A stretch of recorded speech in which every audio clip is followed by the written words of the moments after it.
when you're sharing your desktop for the first time is make sure you don't have your nude pictures and stuff. Yeah. I don't want to pull a tube in. Right. That'd be rattling everybody. It's very embarrassing.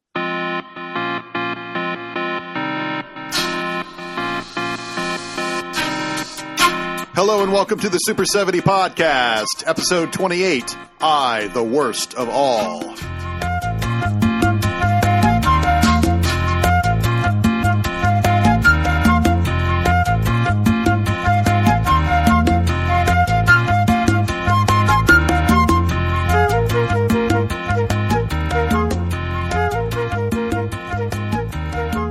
I will be using the 107-minute version of I, the Worst of All on DVD, purchased from www.firstrunfeatures.com in 2003.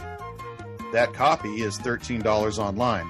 Mine is a secondhand library copy I bought off of eBay for $20. So obviously I didn't get the first one. The link is in the notes. If you press play on the DVD menu now, this podcast should sync with the rest of the film. We open like so many other films open with black screen and credits. This is used so often, it is often a default instead of used for its original intent, which is to create mood. Anyone who has seen John Carpenter's Escape from New York or Prince of Darkness understands how this is so successful. Our director, Louisa Bemberg, uses the same technique to startling effect, and you're going to see a lot of other Hollywood conventions in Bemberg's film used just as well as you see in America, and in many cases, much better. Now, joining me for this episode on I, the Worst of All, for the first time, is Teresa Van Hoy, professor of history at St. Mary's University in San Antonio, Texas. Teresa, I'd like to start off while we're still in the credits by asking you, when did you first see I, the Worst of All, and what did you think? I must have seen I, the Worst of All, perhaps in the late 90s, sneaking it in between diaper changes while I was a graduate student and dreaming of screening it for long-suffering master students like you. And were you familiar with any of her other films? It goes back to 1978, I see. Mementos, Nobody's Wife, Camila, Miss Mary. Camila is the only other one I've seen, and Camila is in the same genre somehow. It is let's to put it crudely, could be read as a rant against the church. Maria Bemberg's rage against the church and those conservative conventions to which she herself was imprisoned until she was 60. When finally I think she had 6 kids. When the last one left home, she liberated herself and became a filmmaker and just ratted out everybody who had messed her up for the previous 6 decades, pretty much. So Camila is also the story of a woman who falls in love with a priest. They get pregnant. She gets pregnant, and they get thrown in prison for the osadía, the daring. Gotcha. So here we are faced with the Viceroy on one side of the table and the Archbishop on the other side of the table. So the Archbishop was Sejas, is that correct? Yeah. And the Viceroy changed. The Sor Juana lived during 3 different viceroys and vicereines. Then the last one was her protector had left Mexico. Yes. and was replaced by a man who was just as powerful but lost his influence over time due to circumstances that were kind of outside his control and power. I'm trying to remember the name of the viceroy. Yeah, I'm not coming up with it either. Yeah. In fact, I'm not even sure if we got the Archbishop's last name right. I can't remember. I'll have to Google it surreptitiously.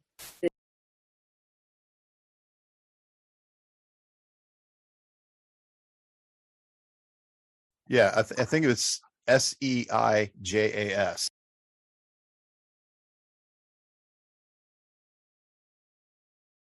And he only passed away, I think, 2 or 3 years after Sor Juana died. Mm-hmm. Dang. Too bad it wasn't the other way around. Right. If she had survived, she probably would have gone into, we can get into that later, but if she'd survived, she probably would have survived this entire fiasco. The first viceroy she served was Viceroy Don Tomás de la Cerda, who was Marquis of La Laguna, and she built him a triumphal arch. She designed a triumphal arch almost as if she were Archimedes herself, with all kinds of allegorical references to the lake in Mexico. So this is the second one, this viceroy here, who was her big protector. Yeah, and here we have the courtyard of the convent. And now this is, we can sort of see this as an ideal setting. We can guess that not all medieval convents looked so refreshingly joyful. But we'll see in the convent in several states as we go through the film, which I think is what Bemberg's comment was. Look at where the convent started and look at where it ended. Well, she contrasts that joyous, almost childlike, bubbly, girly thing in the courtyard with this very somber, scholarly, static Sor Juana scene. So that little silly butterfly dancing, joyous, childish thing gives gravitas to her own scholarship. Yeah, this very studious mind. Yeah, while the middle school girls are outside playing, she's in a very serious environment thinking about the things that really matter. So here we get into the structure of the convent and who's running it and how they run it. I was surprised. I did look it up. You actually elected your abbess and your abbot in convents and monasteries. So they had a democratic process, and the local bishop or archbishop actually did not have a say in any of these elections. He could influence it, but he didn't have a say, including who they chose to appoint as their treasurer. And Sor Juana served as treasurer of the convent, I believe three different terms, which I think were 2 or 3 years apiece. So it was more than just an intellectual power. She had an enormous capability to run the finances of such an enterprise as this. And this was not a small convent. This is, I think small was about 50. This was larger than that. Moreover, convents were the banks. Convents, and to a lesser extent, the monks, where the monks lived, were the only banks in colonial New Spain. So they made loans and they exercised influence in the community economically. And another thing that I found really surprising in Octavio Paz's book was how the convents were also a focus of cultural and society activity in whatever town or village. In this case, the convent of San Geronimo was just outside Mexico City. It was very close, but it was a magnet for people to come and visit. And Sor Juana's individual issue was that she was an illegitimate daughter of a Basque navigator and a local mother. She was, pronounce it for me, Criollo? Criollo. Yeah, so she was born of 2 European-born parents. But she had no dowry because her father had not hung around. And although she was admired and she was admitted in court because of who her mother was, there was no way that she could have an aristocratic future because of her illegitimate birth. However, she was very favored in court because she was so beautiful and because she was unbelievably so smart, and she could hold the conversation to a much higher level than most of the other males. And it's very strange, particularly in Paz's book, how it starts off with, oh, isn't this little girl really smart? And at the end of her career in the Viceroy Palace, it's like, holy crap, this woman is really smart. It just moves slowly over time from this infantilization of her to no, you've got to talk to Sor Juana. Or at the time, Juana de la Cruz. You've got to talk to this girl. She's amazing to speak to. And here I think we get a little notion of that. Yeah. I love the way she bursts into verse. Sometimes when she wants to say something important that matters, she'll express it spontaneously in verse. like a real poet soul. Well, in poetry, I am not a poetry expert at all. All I know is the translation that I read of her works, but poetry has a meter. And if you have the meter down, and if you work in that verse enough, then you can kind of predict what to say next. And if you're on your feet, you can start to rhyme it, which is why all of Shakespeare's stuff is in iambic pentameter. It's not because Shakespeare was a glutton for punishment, or he was trying to make it difficult. He was actually trying to make it easy, because if it was all in iambic pentameter, then the actors could memorize it better, and there was a lot to memorize. But like you said, she was doing it off her feet. Yeah. So there you get the contrast between, wow, this is a wonderful cultural center.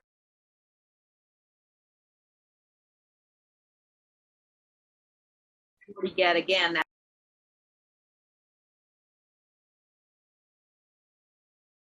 and the Archbishop Sejas, which is only in the last chapter of Paz's book, he describes him as this unbelievable misogynist. Even for the time, Sejas was absolutely horrified with women throughout his entire life. And here he's asking them, don't ever come into my presence without putting the veil over your face. And at the same time, he was the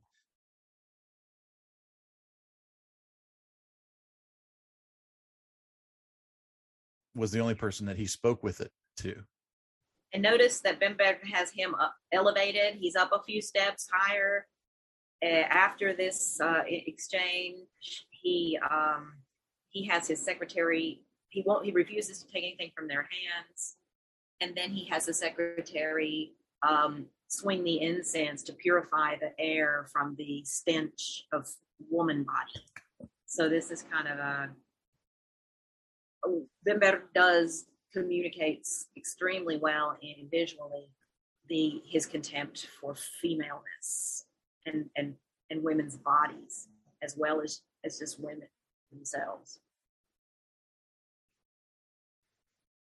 And at the same time, it seems like Bemberg is almost toying with us by draping them in these pointed outfits. It's almost like not just one phallus, but two phalluses in his presence. Yeah. So it's almost like a visual joke. And maybe I'm reading too much into that, but it wouldn't surprise me if she's sort of commenting on what a fool he is. Yeah, and you're right, she could have done a veil here. So maybe she is trying to make a cone head or a KKK or something sinister, actually. I think the phallic idea is compelling, but there's a lot that she's doing there that, and also just absolutely making them anonymous and homogenous, which is the best he can tolerate of a woman. Well, that's certainly something that he dwells on. So he won't even touch anything touched by a woman from her hand. And it's there's amazing. This basement, dungeon, hell kind of feel to the darkness and light, the harsh contrast here. This is cinematographically well choreographed. You see the descent, the spiral. There's a kind of Dantesque layers of hell feel to the whole thing. This guy's scurrying, kind of hunchbacked, looking arcane, and now purifying the air. And one thing that I really noticed in the first scene for sure, but this scene, which I think is the third scene, not the one where Sor Juana is writing, but the darkness, Bemberg is using the darkness to hide the fact that her sets are so small, and to hide the fact that she doesn't have enough money to build this enormous palace. And it happens throughout the film, where you keep going back to the Archbishop's palace, and in other types of sets, she's using the lighting and the darkness to hide exactly how large, and she ups the scale by losing the light. And this is a concept that's not new in cinema. Citizen Kane is probably the first film that really shows you how to do this to such a really effective degree. I just was not expecting to find this in a film from Latin America, and it's really got a whole lot of depth to it. This shot here where they go into these sewing rooms, which, as far as Paz's knows, that Sor Juana never participated in any type of sewing circle. But you see the depth of field from the front to the back, but you don't really see any details of any walls or any ceilings or anything else. It's a marvelously constructed set for the purpose.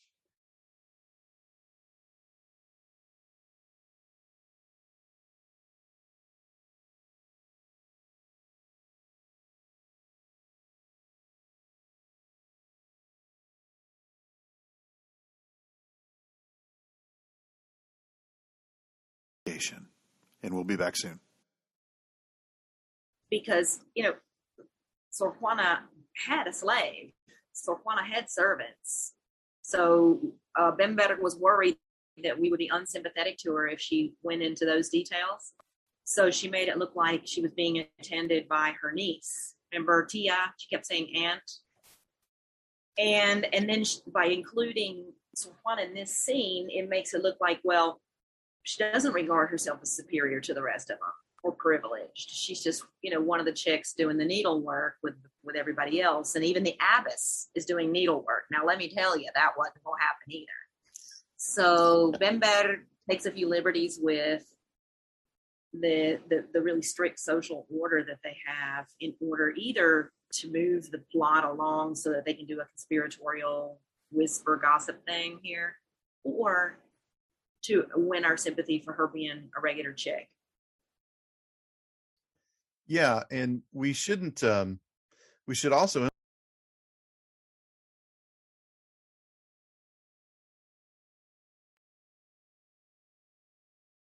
didn't want to wait until she was too old to marry. She had no dowry to marry someone important. There's no evidence to think that she was completely secular, that she was completely removed from religious life. I'd find it hard to believe that you could grow up in Spain or, grown up with this extremely ecclesiastical, or at least a layman's knowledge of your religious life. She seemed to be very informed about religion before she took the vows. She seemed to volunteer and dedicate her life to the vows. It's not like she was some lowly nun who was just sort of, I can't believe I have to live here with all these women and dress myself this way. She seemed to be very faithful and very much a believer. And she believed very much in God and Jesus and the church. And we shouldn't paint her as this sort of bishop over a book. She should not be seen as someone who was completely rebellious to the entire belief structure. Yeah. Well, also, it was easy to be very religious and very academic at this time, because you remember they reference Kirche when she says Descartes, Kirche. Remember how she's looking at the books? Those guys, Kirche was translating Egyptian hieroglyphs and learning Coptic, and he was a Jesuit and very much a man of faith. And so the basic way to understand Sor Juana is that she belonged to this intellectual circle of her day that saw the empirical study of stars, of science, of magnetism, of everything as revelatory of divine order. And so that the way you get close to God is through knowledge. It starts with Erasmus in the 1500s, faith through knowledge. And by the 1600s, it's gone huge. So there's nothing inconsistent in this period between faith and empirical inquiry. And I fit her. I see her fitting perfectly into that. And I'm glad you brought up the Jesuits. I want to get into the Viceroy, but before we really study Maria Luisa, I believe was the Viceroy's name. Let's hit this Jesuit thing really hard, because I specifically remember a conversation in class, and I don't remember how long it went, but I remember it being very shortly heated between some students in the class, which was somebody had said, well, if you look at the church in the 1600s and 1500s, and obviously they were battling the Counter-Reformation, and someone had brought up that the church at this point was probably the most corrupt that it had been in history. So why would you not assume that when that church goes to the New World, it's going to take that corruption with it? That's a perfectly logical thesis. However, I also remember your rebuttal, which was the Jesuits at the time were the intellectual powerhouse of the church. They were the heart of the Counter-Reformation, and they were the ones who had gone to New Spain in this search of knowledge, and they wanted to know everything about the indigenous population and everything about their language and their culture and their past, and they were the ones who were preserving all of this. So if it were not for the Society of Jesus, we wouldn't know anything about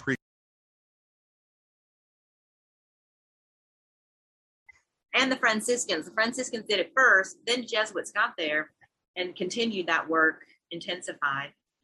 And then ultimately the Jesuits got kicked out in the 1700s because they were so much champions of the indigenous that the secular Spaniards couldn't exploit them enough and couldn't profit from them enough. And so they get kicked out. And another film that I think I saw with you in your class was The Mission with Jeremy Irons. Remember that? Oh, yes. Oh, yes. I saw that in the theater. Yeah, that's the example of the Jesuits defending the indigenous peoples and getting themselves in trouble with the secular Spaniards, right, and Portuguese in that case, who want to exploit them. So yeah, good memory. Well, and that's a contemporary movie. I mean, The Mission was, I think, 1990, 1992. It was right in, or maybe the late 80s. Yeah. It's got a great opening scene. Well, and this is, obviously, they're in the confessional booth. How many shots have you seen of a confessional booth? I've seen a million shots in confessional booths, especially in Irish films. And here you have this slow push in, and we're not going to put a camera inside a small closet. We're going to surround. I want the audience to see the faces. It's a brilliant move. As if they're almost overtaken, except that she's luminous. The light is full on her, not on him. Even he is threatened to be consumed by darkness, as he is now here, you see. Right, and that's her confessor, Miranda. And Miranda was a real person, and Miranda had changed too. He was her champion in the beginning of all of this, and just become one of her enemies by the time she died. Arc, where I think history is going to judge him more harshly than her. Paz says that it was something like 4,000 volumes. It's a lot of money and a lot of influence to get those books, and said to be one of the biggest in Latin America at the time. Well, and that also goes to this question of what is a nun doing with all of this stuff, all of these material things. But convents were not cloisters of people who lived in absolute poverty. Right. These were not friars that were here. Convents were often the depository of a family member who could have had a perfectly capable life, but because you did not have a dowry, or you did not have X, Y, or Z, or maybe that person genuinely wanted to go into a moment to serve God. These apartments that these nuns had were actually quite spacious. I think they said that Sor Juana's was close to 1,000 square feet, and it had an audience chamber on the outside that had bars in it, so that people could come visit her and her sisters in a setting.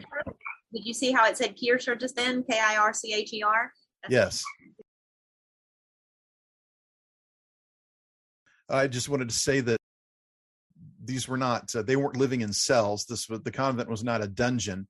This was a place where many people could visit and interact with their family member or a famous personage like Sor Juana and have that open interaction. This was not a totalitarian environment, at least not to start with. And this was not the only convent. The convents in Europe were this way, you know. And there were different orders. For example, you could be among the descalza, the barefoot sisters, Carmelite sisters, and you could take a vow of poverty, and it would be much different, much more austere. But this was not the case for the Geronimo convent. And often just excess daughters would go in there because that way the families would secure influence in the loans, just getting favor from that convent for when they ask for a loan. It was also a way to protect money, because if you didn't want somebody to get a certain amount of money, you could give it to a family member who was in a convent and no one could ever touch it because it was on church property. Exactly. And they wouldn't have to divide it up, because remember, when you died, you were required to divide your estate up among all your children. But if you had one who didn't have children, then you could protect a certain amount of money. So look, this is another theme that matters a lot to me in this film, which is women's bodies and, just the corporal, the physical. And what she's doing is liberating this woman from everything that's been constraining her at a symbolic level. Bemberg is showing that the relationship with Sor Juana is liberating the marquise, the marquesa, opening it up for her and letting her breathe. So of course it gets read as lesbian stuff and gets read as intimacy. But I think that's probably not even Bemberg. That's the rest of us who need that affirmation. Well, that's what it says on the front or the back of the DVD. Yeah, it says lesbian, yeah. But if you know the huger story in this period, and if you know the longer story all the way back 300 years, you see that this erotic poetry, this body-grounded appeal to the divine is very old in Christianity, and especially among female mystics and saints. So she's not doing anything that Santa Teresa didn't do 100 years before, and also Hildegard von Bingen did in the 1200s. This very eroticized language of love and sexuality and poetry is divinity. So we modern 20th century and 21st century people like to see affirmation of lesbian or female eroticism in this, but I think that would probably be us imposing ourselves on Sor Juana in my reading. Our modern day interpretation of sexuality. Yeah, and just our needs are calling from her something that doesn't spring naturally to her. It's in other words, it's absolutely possible in her training and in her context and in the context of 300 or 400 years of female mystics and saints and poets and artists, nuns, to speak in this language of eroticism and to be very physical with other women's bodies, even to the, at every stage, bringing birth bringing, hugging, holding hands, caressing, all the way to performing, to preparing the body for burial. So women's physicality and touching and kissing and holding is capable of being non-sexual in this period from certainly 1200 to almost the Enlightenment, to late 1700s or mid 1700s. And the lesbianism is a male reading, is it not? Is that the male gaze not creating that? There's nothing in Paz's book. He specifically addressed it and said there's no proof that Sor Juana had and the Viceroy had any type of contact that was not proper. But this atmosphere of romanticism is, in modern day, is misread. What are these nuns writing about and reading about, and how are they talking them? It was very odd, particularly since between then and now we had this Victorian era, which really pushed Puritanism really into our soul in Western society, right? So we lost this aspect that eroticism and romanticism was so important to us. And just so natural. And in fact, it was keeping the world going. People had to be bawdy to keep sexuality going through pest and famine. And people were just much more bawdy, too, in popular culture, as well as this erotic poetry in the convent and elite cultures. This is all kind of interesting, too, here. She's basically holding court. She's exalted as a luminary, and she's got a whole, it's almost like she's a queen, and these are her courtiers. And this was not only happened to Sor Juana, but this happened to lots and lots of nuns. They sang, they recited poetry, they made little delicacies and finger foods. It's before the era of television and theater, and theater would come through once in a while, but not very often. So this was entertainment, especially for men. So sort of almost like the geisha or something in Japanese culture, which we also have sexualized. But the original geishas were intellectual and artists and hostesses and very untouchable and elite originally.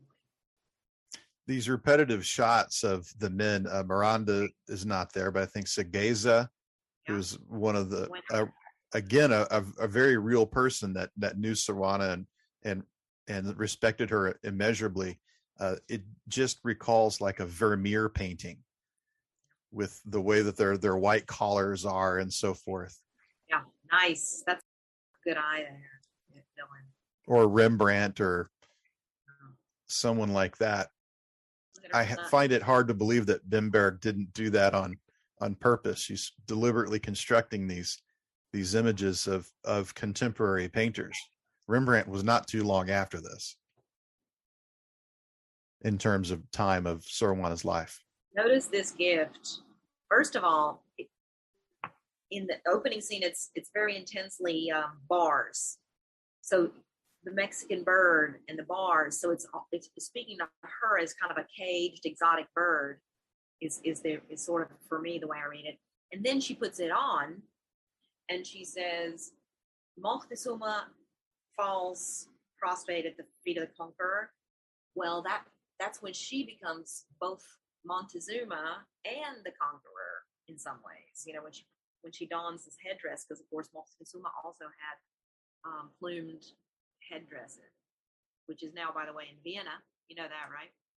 No. His headdress is still in Vienna, Austria, right now. Tell me it's in a museum. Yes, it's in the Schönberg. I think that's how you pronounce it. It was the Habsburg Palace. Oh, I think that's where the woman in gold was for 80 years. I think it's in the same institution. Yeah, those Habsburgs had a collection for sure. Yeah, they did for sure. Democratic process, but again, he is supervising and on high.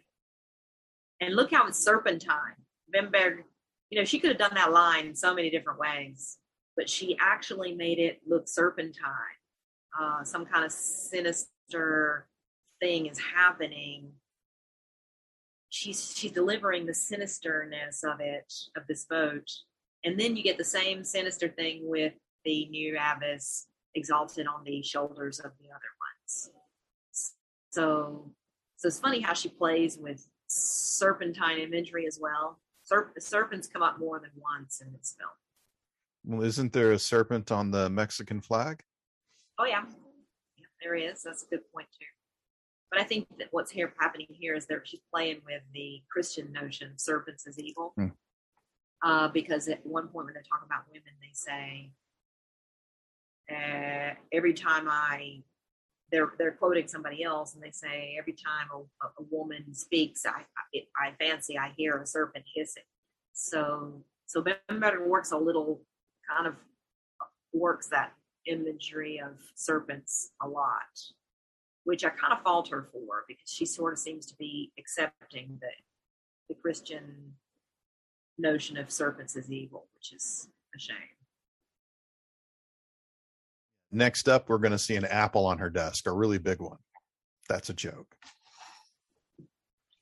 And notice she has almost what looks like a wedding ring on her left ring finger there. Well, and she had a bracelet that was over her cuff on her left hand when she was in the audience. She has a lot of material things around it, astrolabes and things of that nature, which again were not out of the ordinary for the nuns to have material possessions. Yeah. It's also, Paz also says that it would not have been uncommon for the Viceroy and Sor Juana to meet in these intimate circumstances. Right.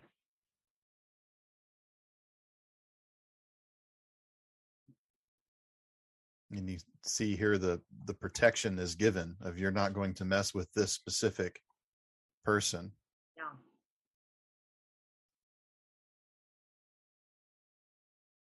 And Sor Juana had to be very sensitive to her protectors for obvious reasons, but the previous Viceroy, if I remember correctly, that gave her protection, she lived in her palace before she was a nun. That Viceroy had died before she even made it to Veracruz to make the crossing back to Spain. I think she died in childbirth, and was a very close friend of Sor Juana's while she lived in the palace. And so to make another friend of another Viceroy, and to see that Viceroy again give birth to a boy, and the risk that posed to women in their lives, right? That had to be. And say, is she all right? Because clearly she had already, lived through. And you're making a good point too, in that if she's really thick with both vice queens, then why are we sexualizing the second one? Right. Right. If we didn't sexualize the first one, what's the impulse to sexualize the second one? So I think that gets back to also why we don't need to read this as a lesbian love.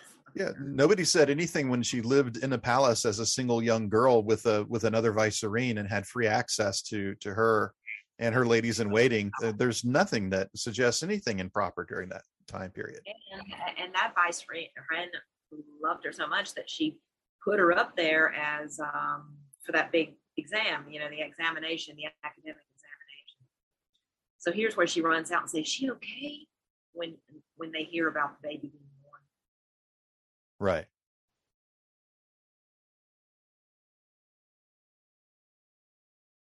Everyone is celebrating. Mm-hmm. And the bells toll. And she's always out of sync with them. They're all joyous and she's panicking.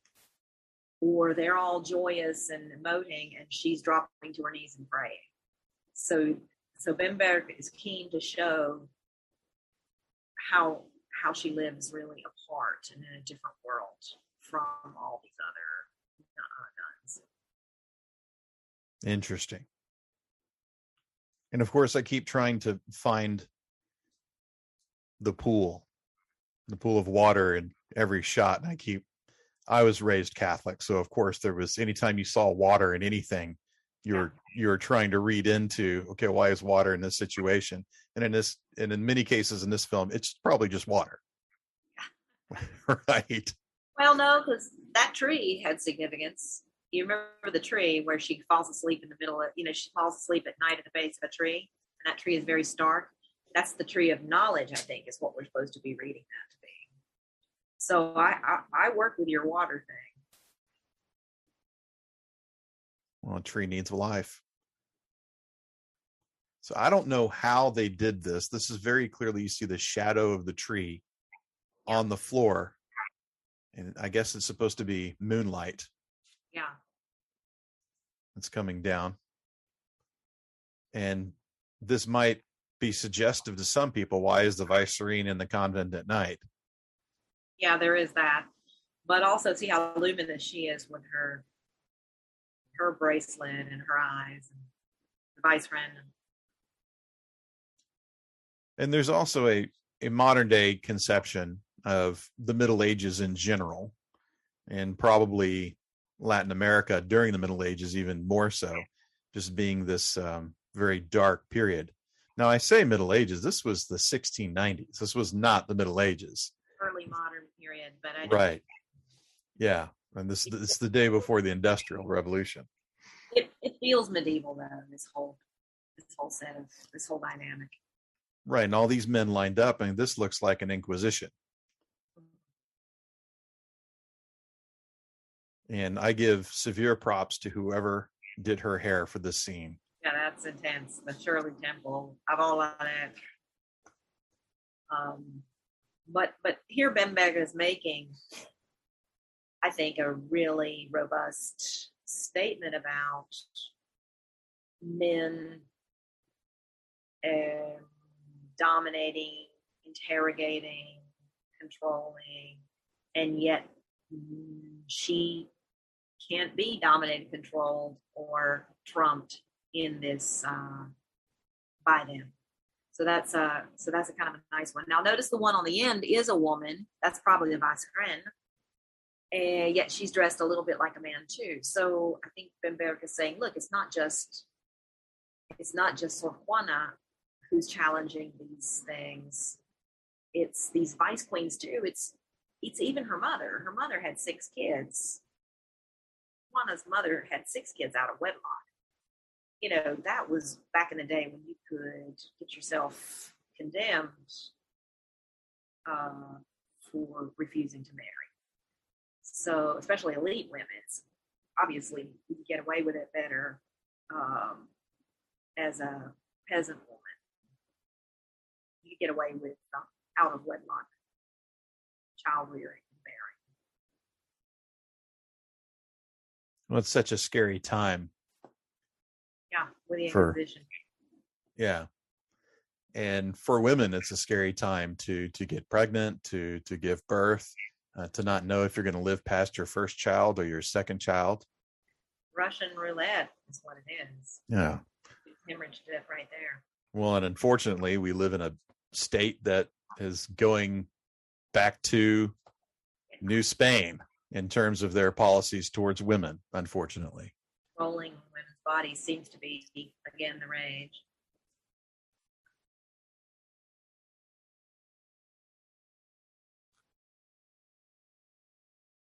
Seventeenth.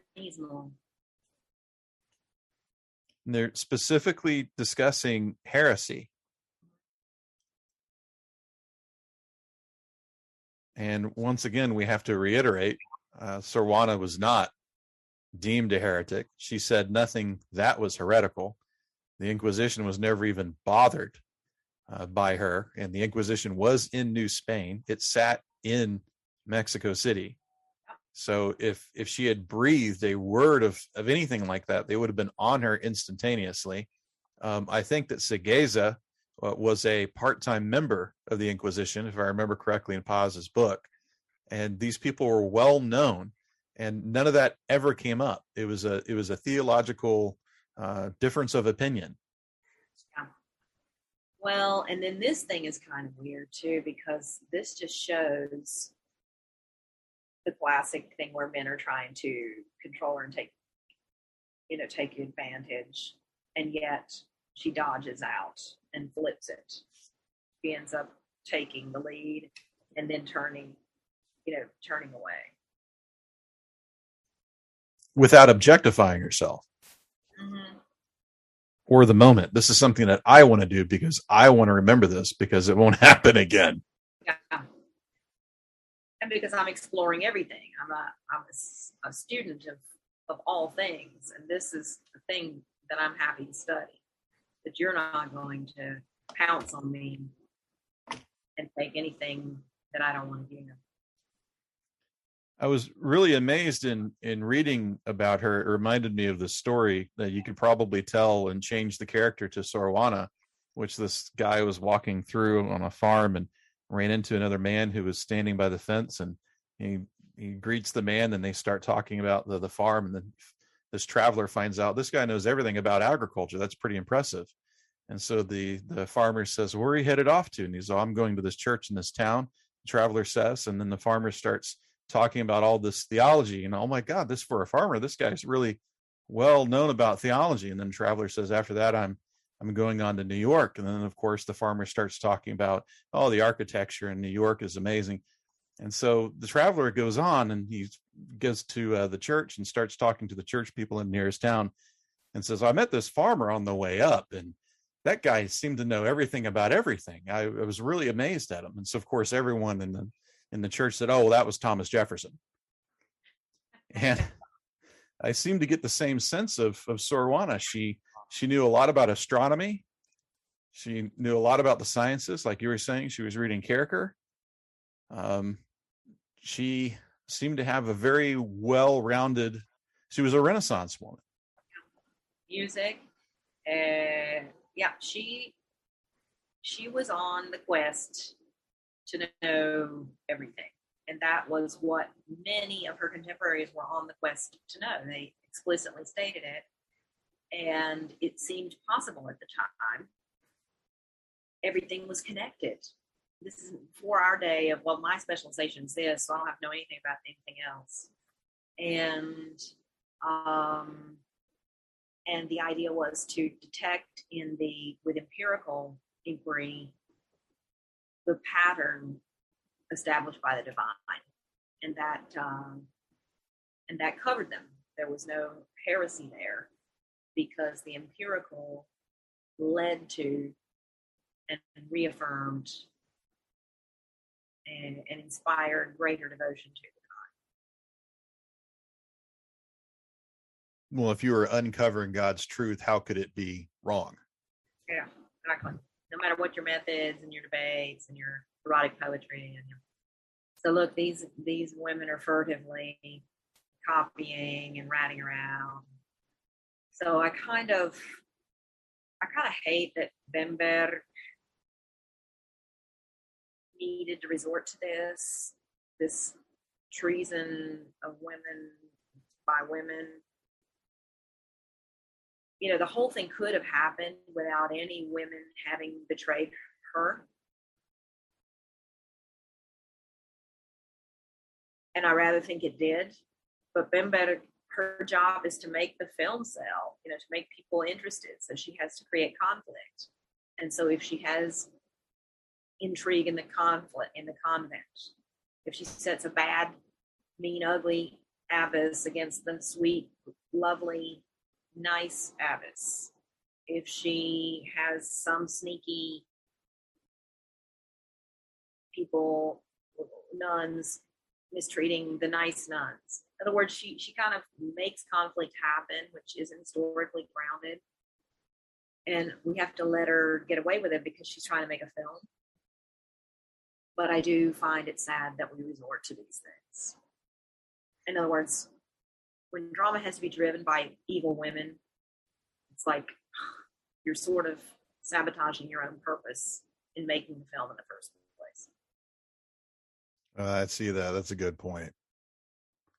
I cannot imagine what it was like to live in a convent with 100 or 150 other women. I would imagine that for lack of a better word, the cattiness, when you're doing the same thing every day, day in, day out for decades, there must have been very, just like in a monastery, very disappointing intrigue based on personalities and cliques and things like that. Again, like you're back in middle school. We're hissing part. Well, the thing is that actually, I think it's also possible that it could have been fine. Like you could have had normal. Nobody ever talks about the men in the abbey being catty or petty and squabbling. Although of course there would be personality conflicts and tensions, but we just use different language for it, which is very telling about how we think about women. And the other thing is that even though they may have had plenty, they would have had plenty of conflict, it would have been already their practice to get over it, because that God doesn't like it, and they have mechanisms to resolve it. So just like I can live with all my neighbors and never have a catty moment, even though we have conflicts about who's dog barking or what, they have mechanisms. I think that's all invented by us. This need to see it as a hotbed of intrigue and cattiness and bitchiness. See, this is I think a reference. She goes on and on and on, frame after frame after frame, with this tree. This thing takes a long time, and I think Bemberg is really making the point. Okay, people, this is the tree of knowledge, but it's sterile and dead. And Bemberg wanted to taste that fruit. That's her big sin for the church. She wanted to taste of, of the tree of knowledge. And instead, she just collapses at its feet, inert, restless, and vanquished. And the next morning, we wake up to the scene of them sealing off her books. We go straight from this tree to that scene. She's barefoot. She's got no protection, no blanket, no pillow, no servants.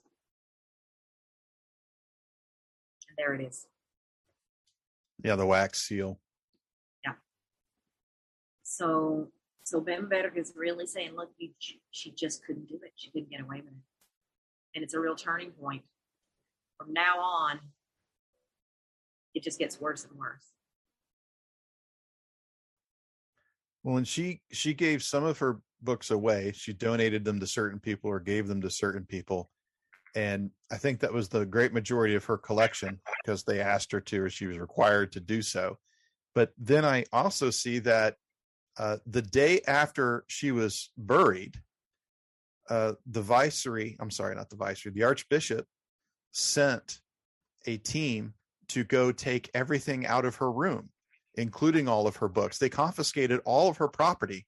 And there was actually a lawsuit, not by Sor Juana's family, but by another family of a nun that he had done that to, confiscated everything.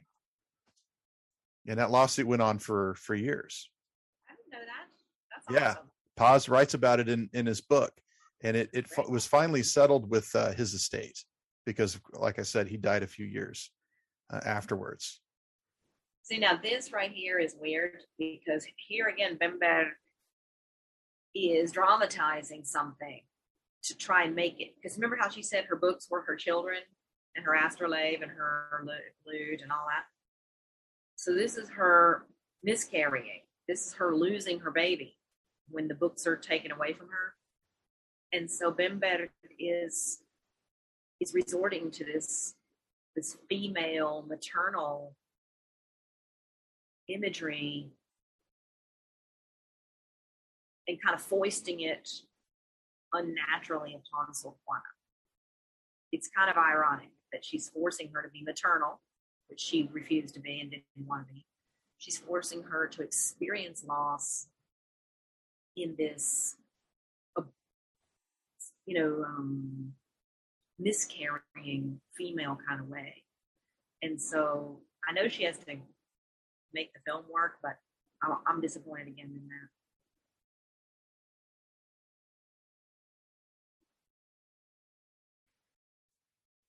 that. And here, Miranda he's starting to turn himself. He's almost like a salesman when he's at her. He was her ally until I think this moment where he says, effectively, help me help you. Let me help you. And it's all a ruse.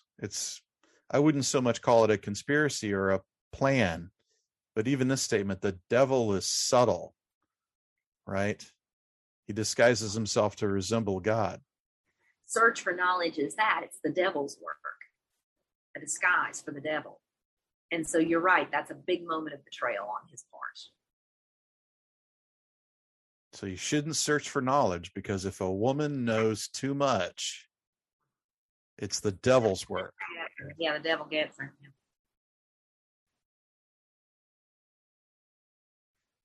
That really hasn't changed in 400 years, has it?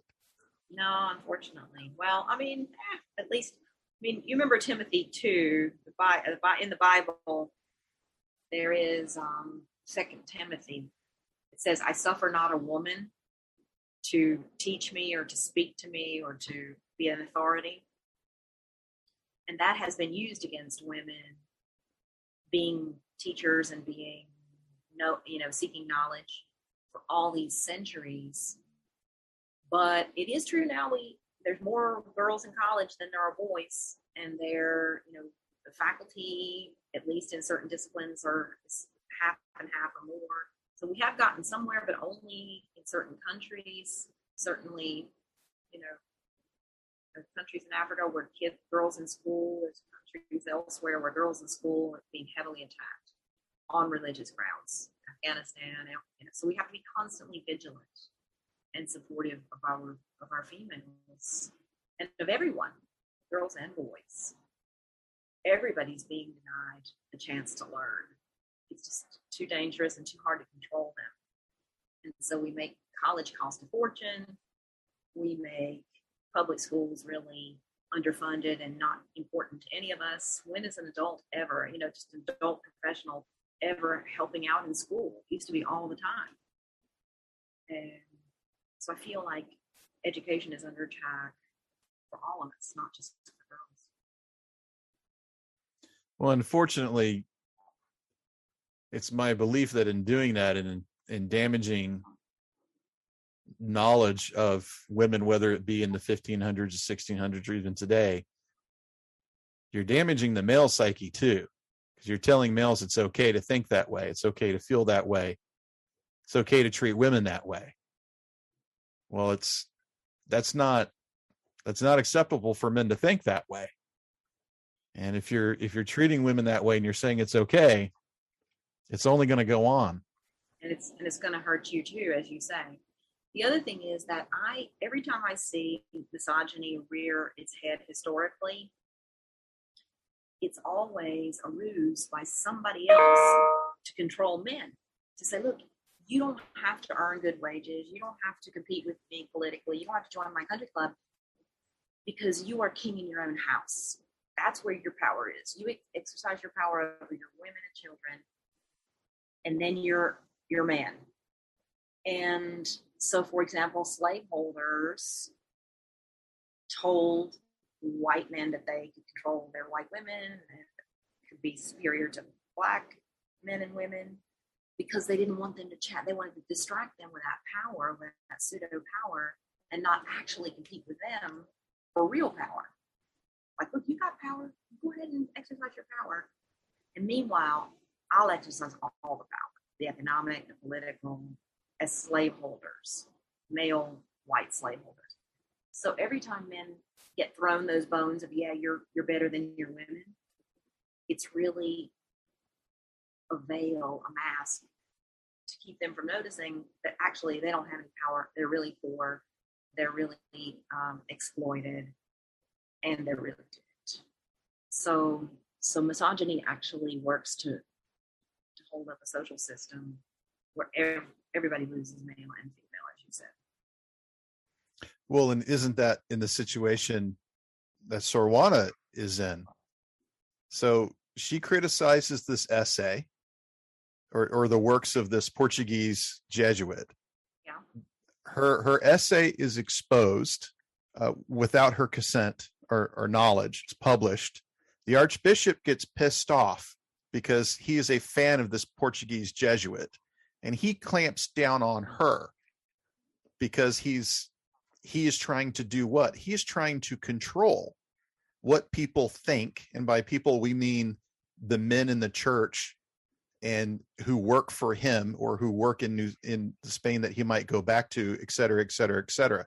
He's trying to control the way people worship and the way people think. And he's using her as a tool to do that. Can't afford to have her sabotaging that larger exercise of power. No, you're exactly right. Well, if he can't control this nun that's half his age in New Spain, what can he control? He has to control her, or he is irrelevant. in his mind. Now notice this locket. This is an enigmatic piece, because I think we're supposed to think that it's a portrait of the Viceroy of Maria Luisa, but actually I don't think so. There's no moment when she gives her that. I think it's just some unnamed love, some unnamed desire that she holds close to her heart. And here I think Bemberg is very brilliant, because when she breaks that off her neck and gives it to him at the end, during the plague scene, that's when she's surrendering her quest for knowledge, her secret desire. You see that it was embedded among the books. It wasn't under her pillow, it wasn't on the floor, it wasn't under a brick. That locket symbolizes for me the great treasure that is in those books, and that is her secret desire, which is knowledge. So she puts it on, she puts it against her heart, and she doesn't take it off until he demands. She says, "Mándamelo vos." You order me to give up, renounce all those things. And then she reaches in, yanks it out, and gives it to him. And Bemberg lets us think that that's her giving up her lesbian love for the Vice Queen.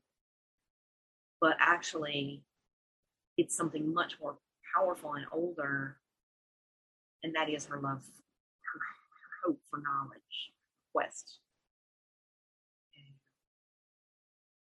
So that's a very enigmatic piece that Bemberg plays with enormously effectively. And here's another contrived scene that probably historically was unnecessary. We're going to fool the. This does not look like the Inquisition to me, but it's a publishing authorization of some sort, where Miranda is this can be published, this cannot be published, this chapter and this can. So they're slipping this under the radar. Her essay criticizing this Portuguese Jesuit, Vejo or Vea, if I remember correctly. That wasn't actually the case. It was an agreement between Sor Juana and the Bishop of Puebla to write this. The Bishop of Puebla published it because he had the power to publish it, because he was someone, and he wrote the intro to it. It was him behind this entire scenario from start to finish. It was his idea. He approached her. She wrote it. He edited it. He wrote the introduction to it. And the only thing, and then he authorized it to be published. And he carried it to New Spain, back to Old Spain to have it published there. So it's entirely his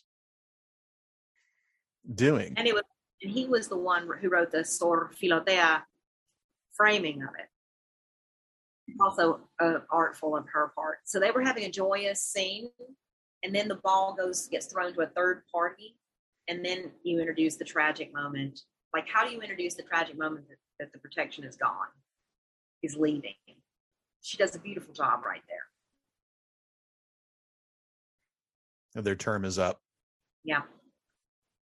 And she tries to give the larger life lesson beyond reading and writing, cooking and dancing and embroidering.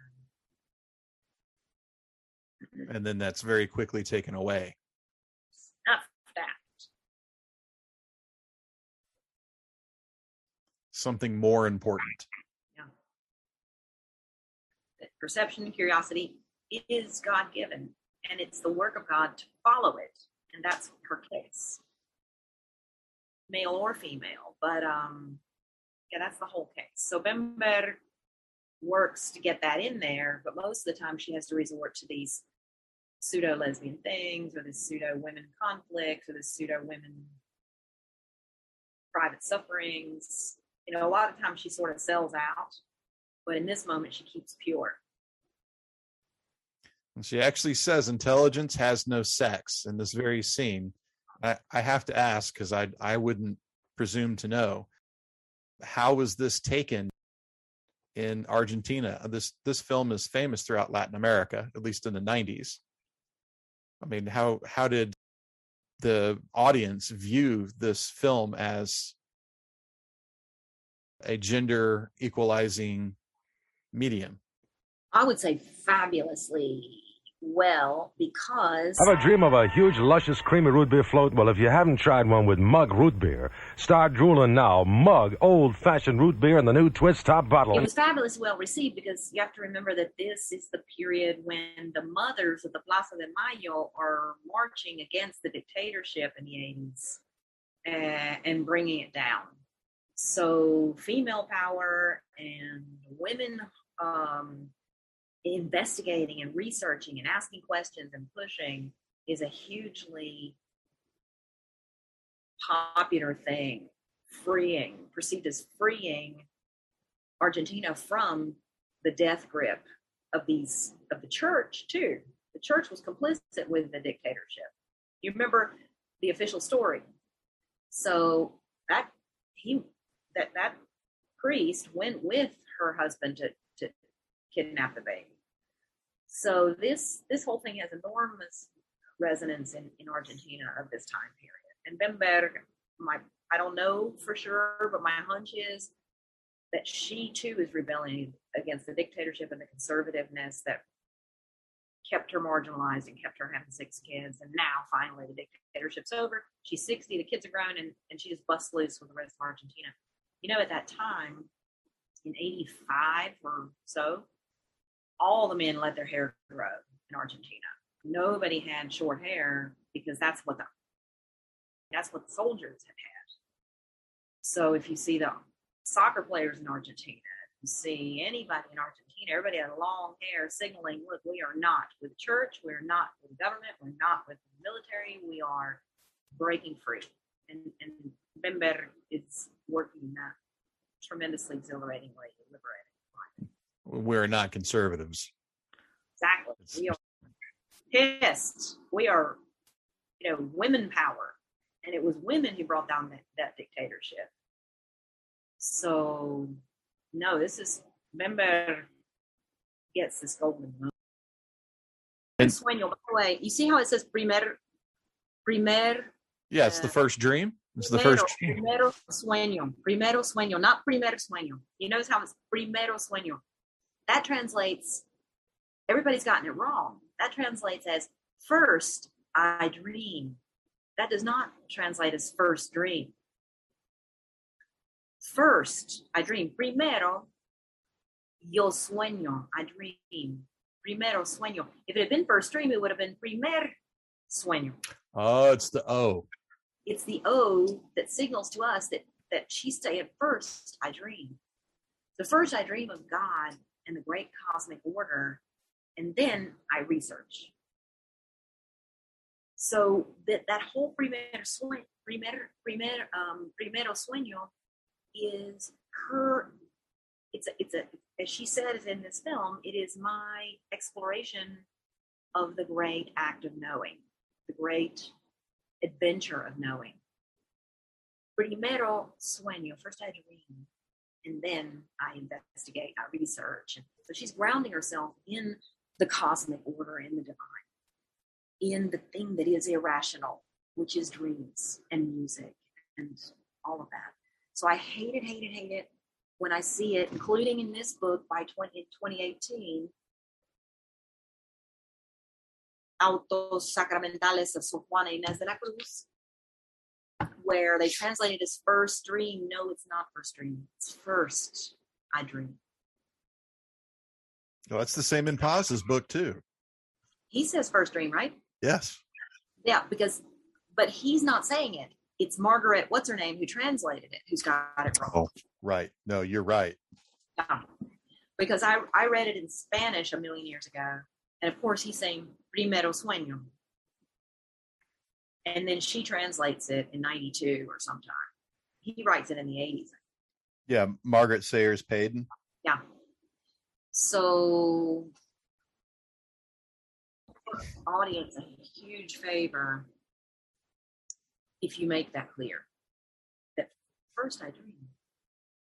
I accept the irrational realm, the realm beyond reason.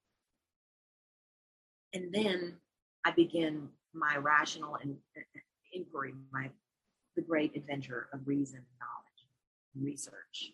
Los Angeles weather. Low overcast tonight, low around 58, mostly sunny tomorrow with a high near 68. No smog, beaches now 62, Valley 66, downtown 65, Orange County 66. All right. So here the plot is laid. And this is we mentioned this before, that this is a theological squabble over someone else's writings. And the Archbishop has enough enemies inside and outside the church that there are people willing to help the Bishop of Puebla in this grand enterprise. So what about Sor Juana in this quote-unquote jail cell? Is she ever becoming a captive? That's a nice parallel, these bars as prison bars, which is hugely what she's after also.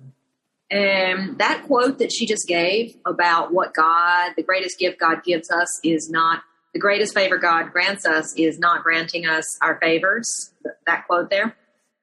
If you remember, Octavio Paz treats, is it Octavio Paz? No, it might be Octavio Paz. He treats, yes, it was Octavio Paz. He treats that as her greatest, closest scratch with heresy. That she there is, I could get into a huge theological thing with you on that. But Bemberg, it's worth noting that Bemberg knew her work well enough to include that particular quote. Because Octavio Paz says that Sor Juana basically said, look, I don't need God to reciprocate my love. And only the divine can be indifferent to reciprocity. So when she's indifferent to reciprocity, she's actually shading into exalting herself as divine. Oh. So it's kind of spectacular that Bemberg included that one quote of the whole attack on that Portuguese theologian. Yeah, Vejo. And the Bishop of Puebla, for the record, was Manuel Fernandez de Santa Cruz. Oh, yeah, I didn't even know. Yeah. Look how she poises the camera on that dangerous document. Whoops, what happened? We lost something. Did we lose the film? I'm seeing an ocean scene. Oh, no, it's meant to be I'm sure a desert in Oaxaca or outside Mexico City. You should be seeing. Is that what that is? Oh, wow. I forgot all about this thing.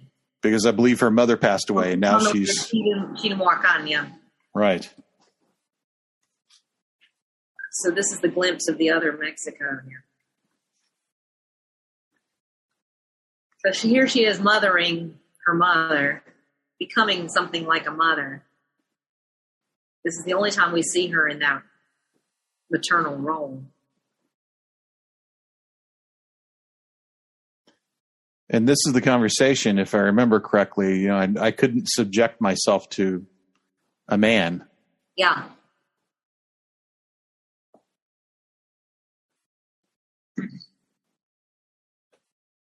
Children clinging to my skirts every time I looked for a rhyme. She couldn't work. She couldn't focus. She couldn't be that intellectual power. Yeah. If she had chosen that life. And her mother slaps her. Yeah. And today we live in a different era where maybe you would not have seen that even as a choice. You wouldn't have a choice but to be that maternal person. Yeah. But back then, particularly in New Spain, where everyone's Catholic, and even in Europe, everyone was religious. Yeah. That was seen as something that you could do. This flashback is nice. Yeah. Her biography is very specific about this time when she was young, when she cut her hair, because her hair was in the way of her focusing on reading. Yeah. And she dressed like a boy so she could try to go to school. Right.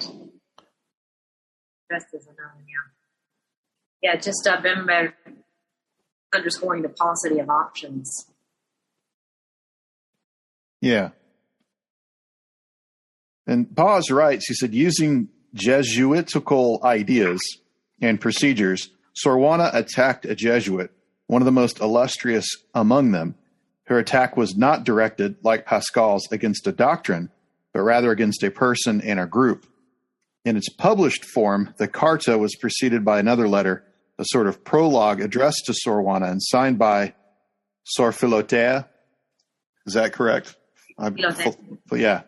De la Cruz, a nun in the convent of Puebla who declared herself a student of the poet. Well, we know that that's false. It was the Bishop of Puebla who wrote that. Doubly hiding behind the skirts of a woman. Right. Yeah, I am not the evil, but the woman is. No. Behind first Juana's skirts and then behind this fictitious Filotea. Well, and the Jesuit himself had this amazing story, and he lived until he was 85 and had been to Brazil and back and to Brazil again, and was had written all these books on theology.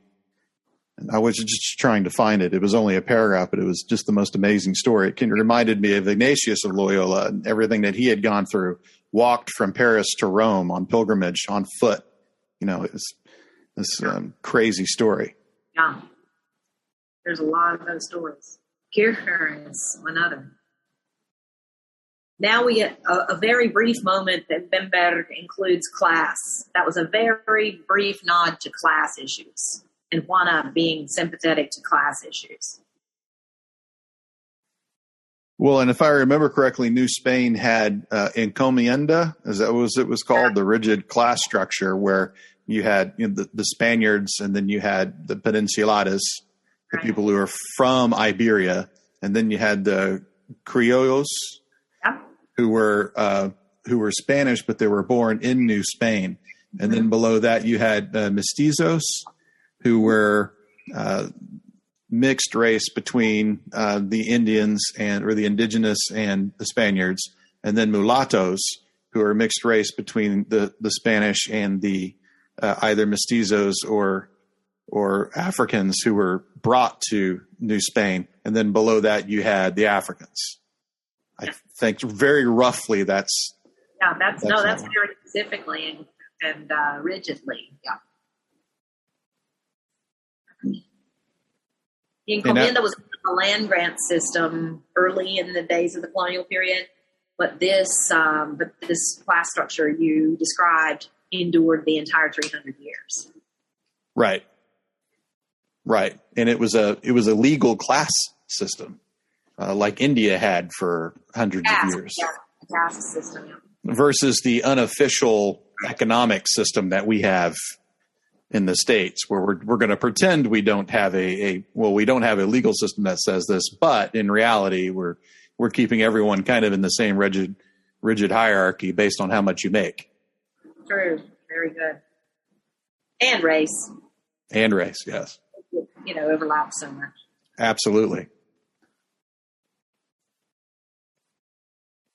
So here's another example of this wonderful lighting work that Bemberg and her cinematographer used in order to create space where that was probably just the corner of the set. Yeah. Made it look like a whole hallway. And here, of course, she's putting it together that I have been betrayed. Theology is not for women.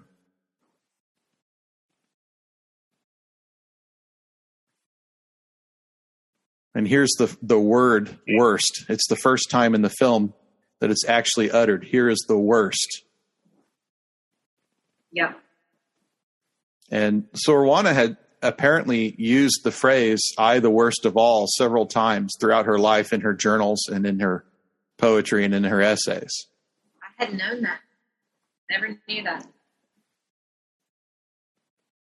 And I think that it started out, if I recollect correctly, it started out as a reverential saying, what am I to the power and the glory of God? I am the worst of all. Right. And then it just slowly filtered into different connotations and different uses as the situation changed. Wow, that's actually poetic and elegant. I'm glad you brought that up. Well, I think that might be why Bemberg used that specific phrase. But of course, it's looking back on it 400 years later, it's none of it is true. It's like a sick joke. She might have been the best of all. Yeah. She was definitely better than all the men that surrounded her, determined her destiny. That's for sure. Except Wenzo's solidarity. Right.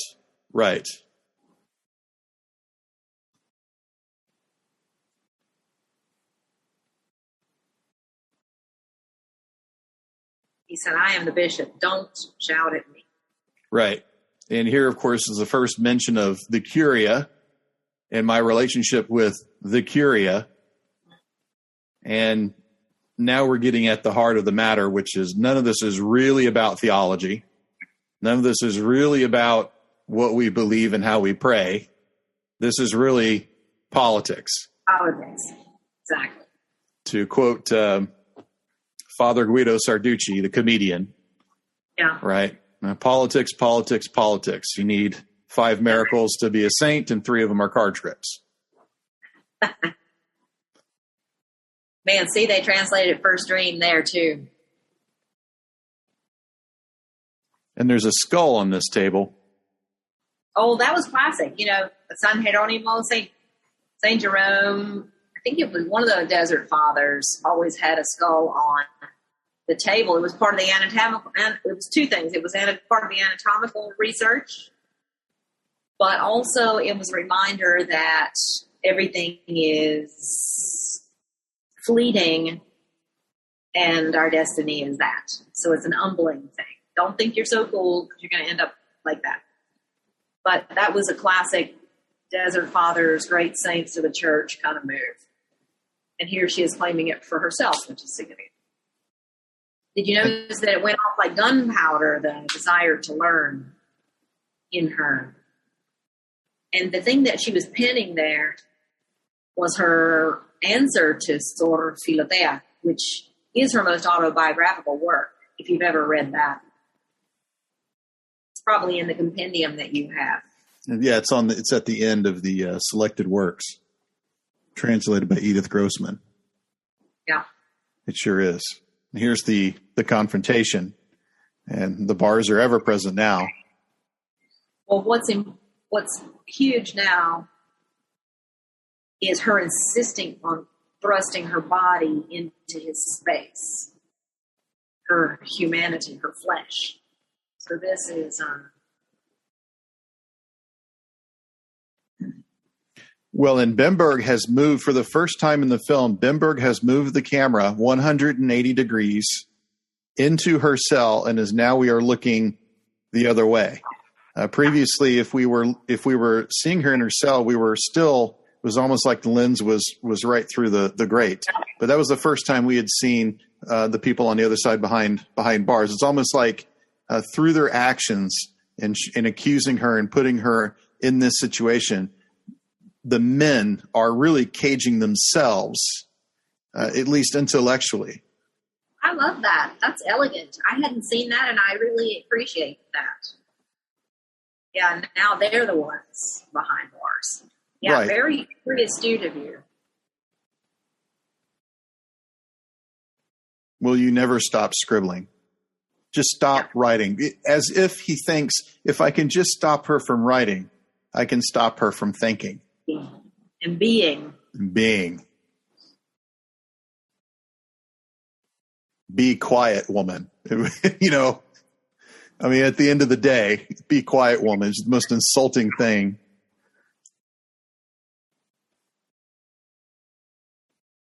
I remember this is completely a little bit off topic, but the lead singer for Four Non-Blondes, a real popular band back in the 90s, when they signed their record deal, and she does not look like she doesn't look like Gwen Stefani or Tori Amos, and so the record company asked her, can you be that girl?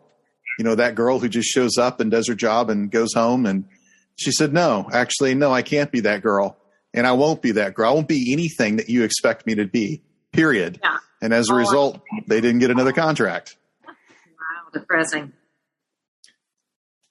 But she lives her life the way she wants to live it. Right.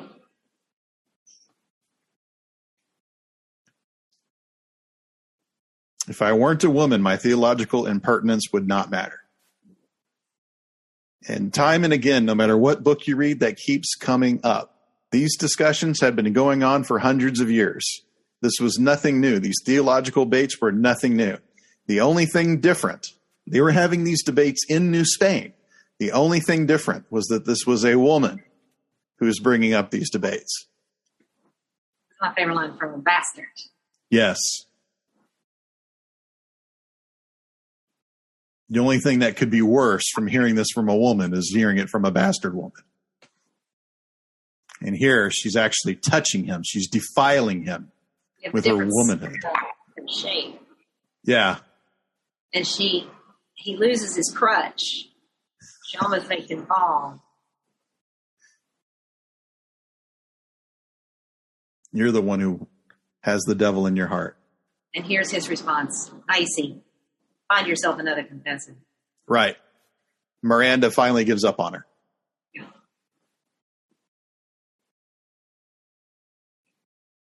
And I'd like to think that there's also, again, something political, like maybe Miranda did that because he thought, well, I've got to support my boss, my bishop or my archbishop. But at the end, I think that Miranda really does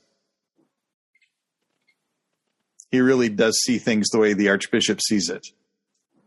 And he goes through this change, this transformation, whereas Sigueza never does that. Sigueza always has Sor Juana's side. He's just completely powerless to do anything about it.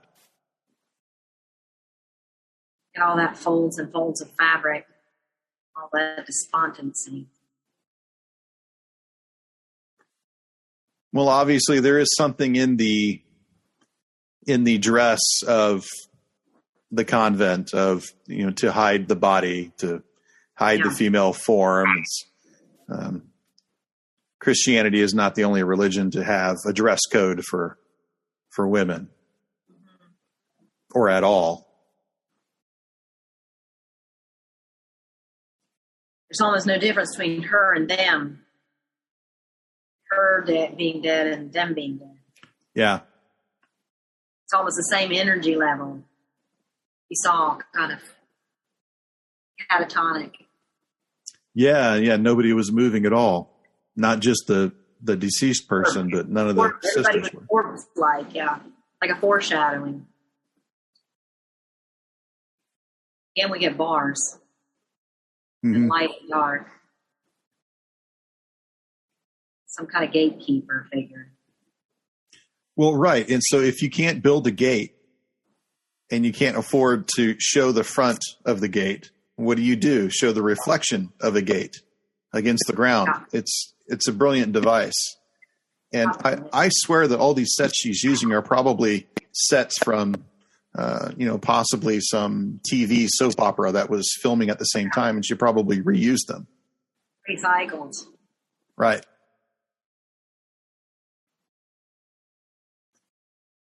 Not only would that not be uncommon, but it's actually pretty ingenious. So here's something else that at least Pa spent a lot of time on that was really completely out of Sor Juana's control, was this peasant uprising and indigenous uprising that had happened in Mexico City because there were rains that just went on for over a year. And then the harvest was hurt the following year, and people started starving, and there was this enormous famine, and the famine caused this. It wasn't even armed uprising, but it was thousands of people who flooded Mexico City with protests, and the Viceroy and his palace was exposed, and they were subject to assault by this mob. And even though the Viceroy and his wife and his family were all, in the end, it was safe, they didn't know they would turn out safe. And it greatly weakened his power to enforce his will via the military on the population in Mexico City, if not all of New Spain. So this gave the archbishop more power to do whatever he wanted in the church, because he did not have a secular authority there to challenge him. So even though the Viceroy and the Viceroy were trying to protect Sor Juana, they lost the ability to actually do that. Yeah, it just became that weakened. Right. And they mentioned it briefly, but, again, we're in a situation. What is Bemberg going to do? Is she going to hire 10,000 extras and then go to downtown Mexico City or construct a set to have this riot? No, that's not going to do it. But, yeah, all the choices that she, that are dictated to her by budget and other constraints. But then again, she's not keen on painting the rest of the story. She stays tremendously committed to just Sor Juana, and everybody else matters to the extent that they impinge on her or intersect with her. Fabric kind of draping around. It gives such a languid, kind of inert feel. Yes, this tracking shot through these sick beds. Yeah, if you had focused on the uprising at all, it would have been 20 minutes of screen time. Yeah. And they don't actually know what hit the convent. They don't know what type of plague it was. I didn't know that. I thought I was just going to guess that it was smallpox or something. Yeah, that makes the most amount of sense, being that it's New Spain. This person in the back against the wall just looks like a ghost. A wraith, yeah. And it wasn't just the sisters who were affected. We mentioned before about how they when they entered the convent, they could bring pretty much whatever they wanted and set up an apartment. But a lot of these sisters brought paid servants, or indentured servants, and some of them actually had slaves. And they think, yeah. And she had one. Really? Sor Juana had one? Yeah. Wow. And included with that was sometimes some of these sisters had up to 3 servants of any type and number. Yeah.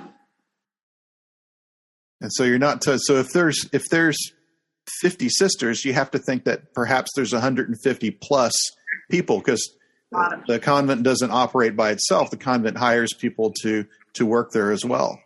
Yeah. So now this is the first crucifix we see. Yes. In her dominions that I recall. It is. And it's without her books. She's given it all up, and now she only has Christ. Yeah. Yeah, 93 she gave it all up, I think. And I believe she passed away in 96. Yeah. I think she passed away within a year of signing.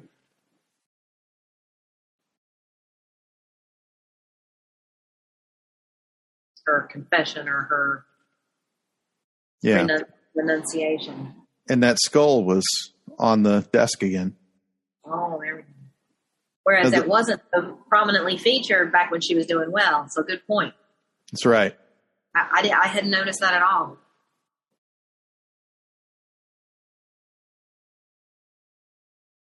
And the real touching moment is her friend, the Viceroy, had taken all of her collected works to, I believe, Seville in Spain, and had them all published. They had gone through them all, and actually it went through a rigorous editing process, and they published them in folios. I think there were 3 of them. And the first one was published before she passed away, and I think the other 2 were published afterwards.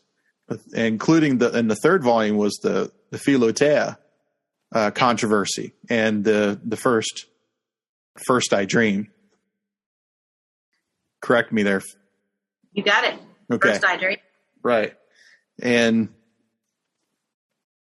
everyone in Europe, I say everyone, a lot of the church intelligentsia had really appreciated everything that she'd had, and ranging from her sonnets to her plays to her theological work. They really greatly appreciated it, and none of it was controversial. None of it raised a stink in Spain or anywhere else in Europe, and it became enormously popular in Italy. Yeah. Well, it was right in the middle of that current of all the other people doing the same thing. It wasn't anything so radical. Did you notice that he asked her what happened, and she didn't say? She just said if you stayed around out, she dodged it. And as if there's no name for it, or she's not going to rat people out. Now, this is the scene I hate. This is the one I've hoped to see over 20 years. Knees, without a single thought in your head, unable to speak. It's disgusting. Yeah. And here she's saying, she's not even focusing on what he has to say. What she has to say is, we're running out of laudanum to help the victims. Yeah. That's her only real response. I don't care what you think. I don't care what you think of me.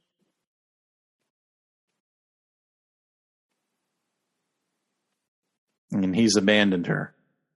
Yeah. Denied her. Negaste. It's even more powerful in Spanish. Denied like Peter denied Christ. That's the twist, actually. Ouch. So there's a double meaning. Yeah. It gets translated in English as abandoned, but it's denied.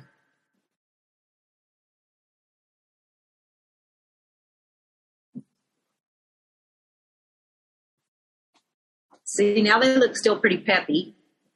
You're going to see that the third processional, they drop out dead.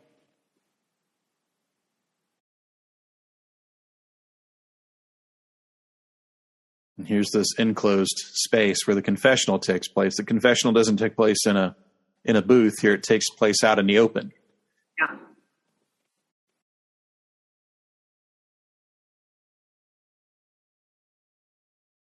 I've never felt more insignificant. This is the key here, too. I'm afraid of God? No, I'm afraid I don't know what the church wants.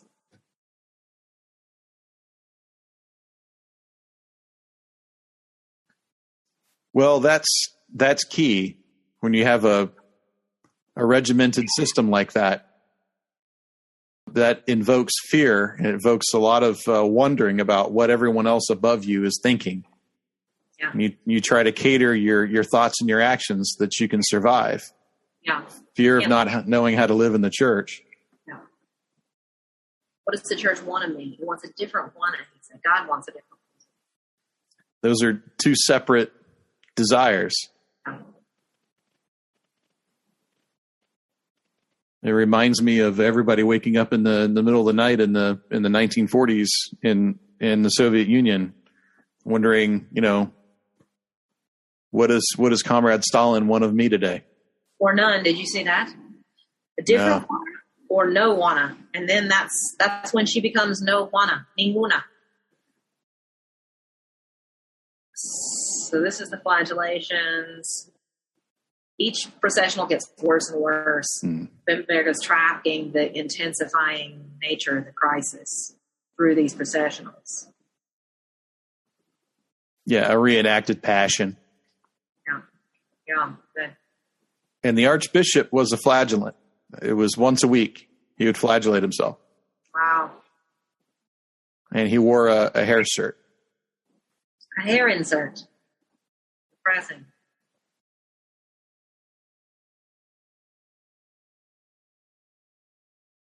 Those were in fashion among certain people. I mean, Thomas Becket wore one. No. That's 500 years before this. Can one love too much? That's a great question.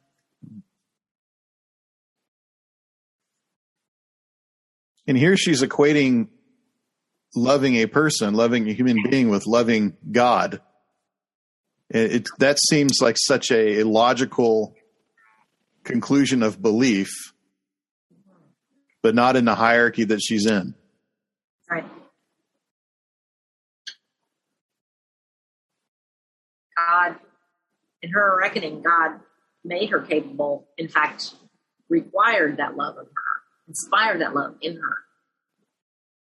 She didn't do it on her own without him or against him.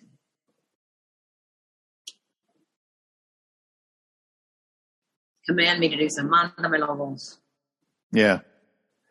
Profane literature. She didn't write anything profane. He means secular, I think. Ah.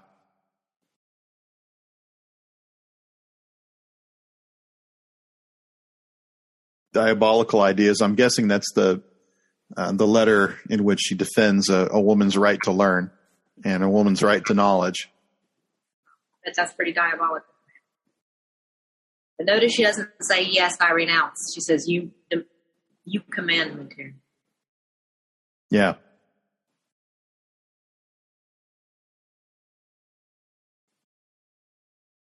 Sell your books to the poor. I didn't know the poor could afford books.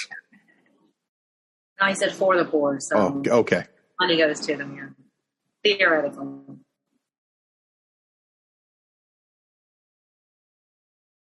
And I don't think that she's cut her hair, but her hair looks very short. Yeah, it's in that basically rag.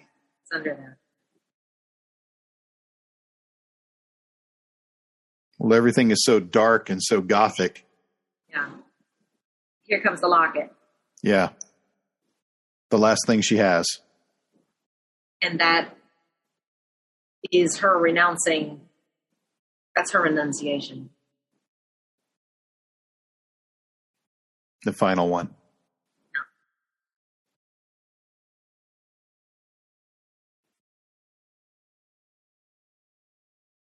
All the books are on their way out. Man, somebody had to love Bemberg a lot to give her those books. And the last thing she's holding on to is right over her womb is the Indian headdress. The symbol of power of the natives of that land. And you could say that womb is power. To create life is power. Yeah. And I think that a whole bunch of this goes back to that original power of women in their bodies.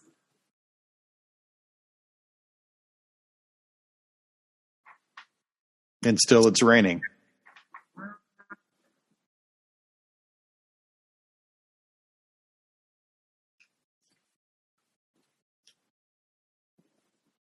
It's amazing how much the film just slows down in the last 5 or 10 minutes. There's that rag. Yeah. In other words, nobody's got any energy to keep anything white anymore, so they dispense with that white habit that you were noticing. See how the ranks have thinned and everybody is listless. Yeah, and it really showed you, that wide shot showed you who was left in the convent. And I did read that out of the 10 people that were infected, 8 died. Yeah.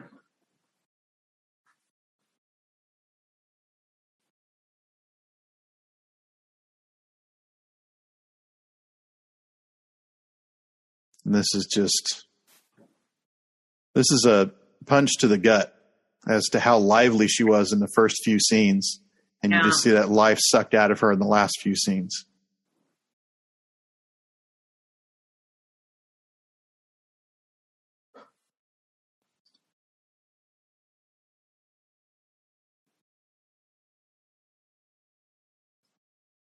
And she was only 46? Less than 50. I can't remember how old.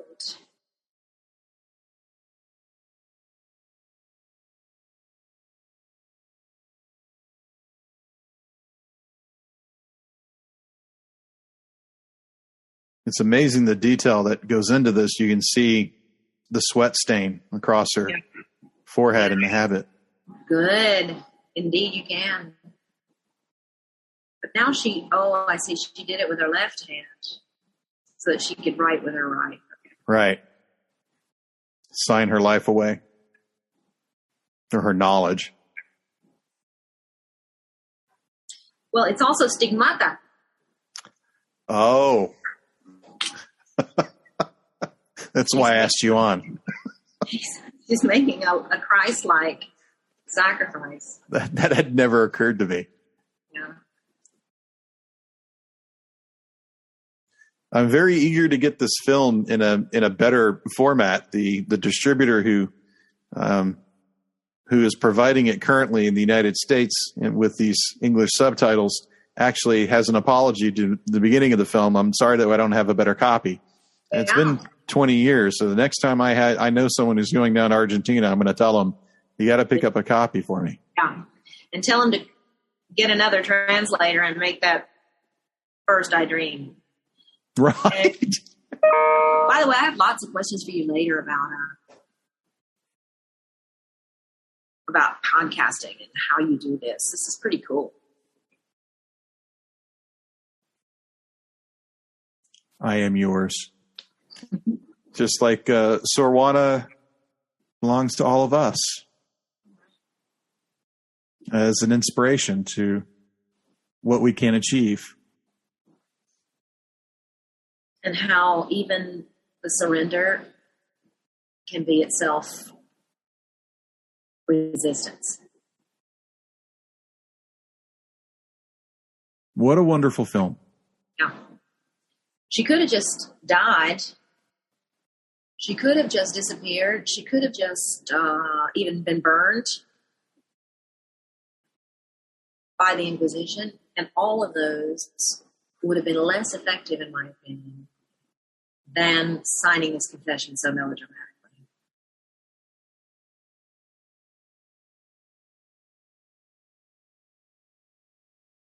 So really, when you think, okay, how do I stage my last statement, my last defining moment in the public eye? If it happened like that, like Bemberg says, and I rather think it didn't. I don't think it actually was staged in front of her peers in the convent. I think it was probably before the Inquisition or the tribunal or at least those who are accusing her. That was pretty spectacular genius. So if we make even our defeats acts of genius, we'll be living her legacy. Teresa, thank you so much for coming on to the Super 70 podcast. I really appreciate it. Enjoyed it, Dylan. Thanks for hanging out with me and Teresa Van Hoy while we discussed I, the Worst of All. Dr. Van Hoy has a book on Amazon called The Social History of Mexico's Railroads. You can find the link in the notes.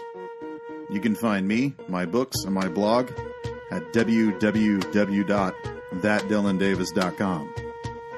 I'm Dylan Davis, and we'll meet next time in the park.